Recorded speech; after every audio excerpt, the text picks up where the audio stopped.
Ola, sou Xoel e esta é a miña gata Lisa, que sempre ten cara de querer facer algunha trasnada. Sou un neno coma vós, pero a veces pásanme cousas que non entendo moi ben. A veces sinto que un garabato negro sube polas miñas pernas e atrapa o meu corpo. A veces ese garabato me controla e fala e se move por min.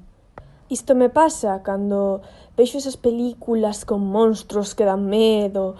Tamén me pasa cando me enfado, porque mamá non me deixa quedar no parque.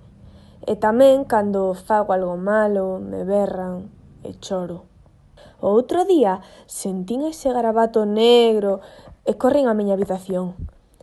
Pero resulta que xa estaba ocupada. Aí estaba ela, a señora Clave de Sol. Ela podía ver o garabato que se estendía polo meu corpo e me dixo: «Xoeliño», dixo coa súa voz melodiosa, «que notas no teu corazón?» Mamá me dixo que tiña que deixar de xogar comigo un rato, porque miña irmá pequena Sara está chorando. Este garabato apareceu. Que fastidio. Oh, xa vexo. Non tes por que enfadarte. Mamá quéreche o mesmo de sempre. E ademais, dese garabato negro, non sempre teñen que saír cousas malas. Mírame a min, sou un garabato negro ben bonito.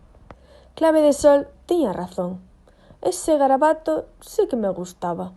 Pouco a pouco foron aparecendo Pentagrama, Corchea, Redonda, Clave de Fa e os demais.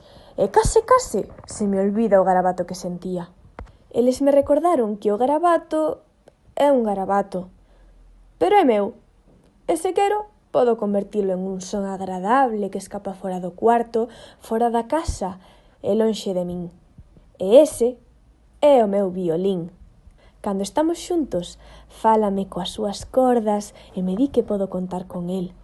Cando o señor Arco o fai soar, recordo que esa tranquilidade naceu dos garabatos negros que me fan sentir mal.